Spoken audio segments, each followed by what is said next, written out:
വിദേശ രാജ്യങ്ങളിൽ കഴിയുന്ന പ്രവാസി മലയാളികൾ ദുബായിൽ റിയൽ എസ്റ്റേറ്റിൽ നിക്ഷേപം നടത്തുമ്പോൾ നിർബന്ധമായും അറിഞ്ഞിരിക്കേണ്ട ചില പ്രധാന നിയമപരമായ കാര്യങ്ങളുണ്ട്. പ്രത്യേകിച്ച് നിർമ്മാണം പൂർത്തിയാകുന്നതിന് മുൻപ് വാങ്ങുന്ന ഓഫ് പ്ലാൻ പ്രോപ്പർട്ടികളിൽ നിക്ഷേപിക്കുന്നവർക്ക് പണം എവിടെയാണ് പോകുന്നത്, എടുക്കുന്ന പ്രൊജക്ട് യഥാർത്ഥത്തിൽ രജിസ്റ്റർ ചെയ്തതാണോ, നിർമ്മാണം എത്രത്തോളം പൂർത്തിയായിട്ടുണ്ട്, പിന്നീട് ഉടമസ്ഥാവകാശം എങ്ങനെ രജിസ്റ്റർ ചെയ്യും തുടങ്ങിയ കാര്യങ്ങൾ മനസ്സിലാക്കുന്നത് വളരെ പ്രധാനമാണ്. ദുബായ് ലാൻഡ് ഡിപ്പാർട്ട്മെന്റ് അഥവാ DLD കൂടാതെ റിയൽ എസ്റ്റേറ്റ് റെഗുലേറ്ററി സംവിധാനങ്ങൾ വഴി ഇത്തരം ഇടപാടുകൾക്ക് നിരവധി നിയന്ത്രണങ്ങളും നിരീക്ഷണ സംവിധാനങ്ങളും നിലവിലുണ്ട്. അതിൽ ഏറ്റവും പ്രധാനപ്പെട്ട ഒന്നാണ് എസ്ക്രോ അക്കൗണ്ട് സംവിധാനം. ദുബായിൽ ഓഫ് പ്ലാൻ യൂണിറ്റുകൾ വിൽക്കുന്ന ഡെവലപ്പർമാർക്ക് ബന്ധപ്പെട്ട പ്രൊജക്ടിനായി പ്രത്യേക എസ്ക്രോ അക്കൗണ്ട് സംവിധാനം ഉണ്ടായിരിക്കണം. വാങ്ങുന്നവരിൽ നിന്നും പ്രൊജക്ടിനായി ലഭിക്കുന്ന തുകയും നിർമ്മാണവുമായി ബന്ധപ്പെട്ട ഫിനാൻസിംഗ് തുകയും ഈ അക്കൗണ്ടിൽ നിക്ഷേപിക്കുക എന്നതാണ് നിയമത്തിന്റെ പ്രധാന ലക്ഷ്യം. ഈ അക്കൗണ്ട് ഡെവലപ്പർമാരുടെ സാധാരണ കമ്പനി അക്കൗണ്ട് പോലെയല്ല. DLD അംഗീകരിച്ച ബാങ്ക് അല്ലെങ്കിൽ ഫിനാൻഷ്യൽ ഇൻസ്റ്റിറ്റ്യൂഷനാണ് എസ്ക്രോ ഏജന്റായി പ്രവർത്തിക്കുന്നത്.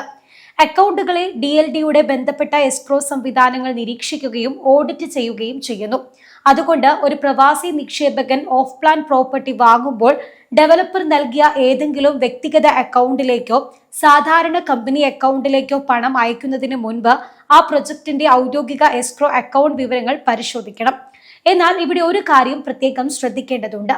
എസ്ക്രോ അക്കൗണ്ട് ഉണ്ടെന്നതുകൊണ്ട് നിക്ഷേപിച്ച മുഴുവൻ തുകയും ഏത് സാഹചര്യത്തിലും ഉടൻ തിരികെ ലഭിക്കുമെന്നല്ല.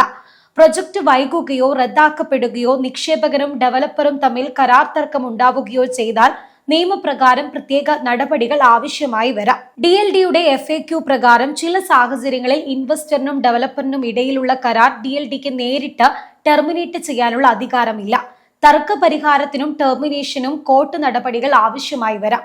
അതുകൊണ്ട് എസ്ക്രോ ഉള്ളതിനാൽ പണം 100% ഉറപ്പായി തിരികെ കിട്ടുമെന്ന് കരുതരുത്. അതുപോലെ UAEയിൽ ഓഫ് പ്ലാൻ പ്രോപ്പർട്ടി വാങ്ങുന്നവർ നിർബന്ധമായും ശ്രദ്ധിക്കേണ്ട മറ്റൊരു സംവിധാനമാണ് OCUT, അതായത് interim real estate register. Dubai നിയമപ്രകാരം നിർമ്മാണത്തിലിരിക്കുന്ന പ്രോപ്പർട്ടികളുടെ സെയിൽ ഉൾപ്പെടെയുള്ള ഇടപാടുകൾ ഇന്ററിം റിയൽ എസ്റ്റേറ്റ് രജിസ്റ്ററിൽ രജിസ്റ്റർ ചെയ്യുന്നതിനുള്ള സംവിധാനം നിലവിലുണ്ട്. ഇതിന്റെ പ്രധാന ഉദ്ദേശം നിർമ്മാണം പൂർത്തിയാകുന്നതിന് മുൻപ് തന്നെ വാങ്ങുന്നയാളുടെ അവകാശങ്ങളും ഇടപാടിന്റെ ഔദ്യോഗിക രേഖയും DLD സംവിധാനത്തിൽ രേഖപ്പെടുത്തുക എന്നതാണ്.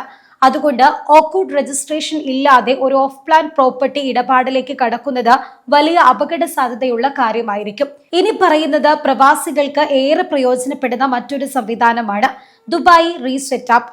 DLDയുടെ പ്രൊജക്ട് സ്റ്റാറ്റസ് സംവിധാനം വഴി പ്രൊജക്ട് നെയിം അല്ലെങ്കിൽ പ്രൊജക്ട് നമ്പർ ഉപയോഗിച്ച് ഒരു പ്രൊജക്ടിന്റെ നിലവിലെ സ്ഥിതി പരിശോധിക്കാൻ കഴിയും. Project completion percentage, developer details, escrow account details, inspection details തുടങ്ങിയ വിവരങ്ങൾ പരിശോധിക്കാൻ ഈ സംവിധാനം നിങ്ങളെ സഹായിക്കും. അതായത് ബ്രോക്കറോ സെയിൽ ഏജന്റോ പറയുന്ന വിവരങ്ങൾ മാത്രം വിശ്വസിക്കുന്നതിനു പകരം DLDയുടെ ഔദ്യോഗിക സംവിധാനത്തിൽ പ്രൊജക്ട് സ്റ്റാറ്റസ് പരിശോധിക്കുന്നത് വളരെ പ്രധാനമാണ്. ഇനി പ്രോപ്പർട്ടി വാങ്ങുന്നതിന് മുൻപ് എന്തൊക്കെ ശ്രദ്ധിക്കണമെന്ന കാര്യം കൂടി പറയാം. ആദ്യം നിങ്ങൾ വാങ്ങാൻ പോകുന്ന പ്രൊജക്ട് DLD സംവിധാനത്തിൽ രജിസ്റ്റർ ചെയ്തിട്ടുണ്ടോ എന്ന് പരിശോധിക്കുക. 2, പ്രൊജക്ടിന്റെ എസ്ക്രോ അക്കൗണ്ട് ഡീറ്റെയിൽസ് ഔദ്യോഗികമായി പരിശോധിക്കുക. 3, പ്രൊജക്ട് കംപ്ലീഷൻ പെർസെന്റേജ് DLDയുടെ പ്രൊജക്ട് സ്റ്റാറ്റസ് സംവിധാനത്തിൽ പരിശോധിക്കുക. 4, ഡെവലപ്പറിന്റെ വിവരങ്ങളും രജിസ്ട്രേഷനും പരിശോധിക്കുക. 5-മതായി നിങ്ങൾ വാങ്ങുന്ന പ്രോപ്പർട്ടി വിദേശികൾക്ക് ഉടമസ്ഥ അവകാശം അനുവദിച്ചിട്ടുള്ള ഡെസിഗ്നേറ്റഡ് ഏരിയയിലാണോ എന്ന് ഉറപ്പാക്കുക. ദുബായിൽ വിദേശികളുടെ പ്രോപ്പർട്ടി ഓണർഷിപ്പ് നിശ്ചിത ഡെസിഗ്നേറ്റ് ഏരിയയിൽ അനുവദിച്ചിട്ടുണ്ട്. അതിനുശേഷം സെയിൽ ആൻഡ് പർച്ചേസ് ഏജന്റ് അഥവാ SPA വളരെ ശ്രദ്ധിച്ചു വായിക്കണം. പ്രത്യേകിച്ച് payment schedule, expected completion date, hand over conditions, cancellation conditions, registration details തുടങ്ങിയവ മനസ്സിലാക്കിയ ശേഷം മാത്രം കരാറിൽ ഒപ്പിടാൻ ശ്രമിക്കുക. ഇനി ഗോൾഡൻ വിസയെ കുറിച്ച് കൂടി പറയാം. ദുബായിൽ പ്രോപ്പർട്ടി ഇൻവെസ്റ്റ്മെന്റ് നടത്തുന്നവർക്ക് ഏറെ താല്പര്യമുള്ള മറ്റൊരു വിഷയമാണ് UAE ഗോൾഡൻ വിസ. നിലവിലെ ദുബായ് ലാൻഡ് ഡിപ്പാർട്ട്മെന്റ് സേവന വിവരം അനുസരിച്ച് 2 മില്യൺ AED അല്ലെങ്കിൽ അതിലധികം പർച്ചേസ് വാല്യൂ ഉള്ള പ്രോപ്പർട്ടി സ്വന്തമാക്കിയ റിയൽ എസ്റ്റേറ്റ് ഇൻവെസ്റ്ററിന് 10 വർഷത്തെ ഗോൾഡൻ വിസയ്ക്ക് അപേക്ഷിക്കാവുന്നതാണ്. DLDയുടെ നിലവിലെ സേവന വ്യവസ്ഥയിൽ ആപ്ലിക്കന്റിന്റെ പേരിലുള്ള 1 more ആപ്ലിക്കന്റ് ചേർത്ത് 2 മില്യൺ AED വാല്യൂ എത്തിക്കാമെന്നും മോർട്ടേജ് ഉള്ള പ്രോപ്പർട്ടി ആണെങ്കിൽ അതിന്റെ NOCയും പെയ്ഡ് എമൗണ്ട് ബാലൻസ് തുടങ്ങിയ വിവരങ്ങൾ ആവശ്യപ്പെടാമെന്നും പറയുന്നുണ്ട്. എന്നാൽ ഇവിടെ ഒരു പ്രധാന കാര്യം ശ്രദ്ധിക്കേണ്ടതുണ്ട്. ഓഫ് പ്ലാൻ പ്രോപ്പർട്ടി വാങ്ങിയാലുടൻ ഗോൾഡൻ വിസ ലഭിക്കുമെന്ന് ഉറപ്പായി പറയാൻ കഴിയില്ല. ഔദ്യോഗിക DLD രേഖകളും പ്രൊജക്ട് ഡീറ്റെയിൽസും പരിശോധിച്ച് ആവശ്യമായാൽ നിയമപരമായും സാമ്പത്തികമായും വിദഗ്ധരുടെ ഉപദേശം തേടിയ ശേഷം മാത്രം വലിയ നിക്ഷേപങ്ങൾ എടുക്കുക.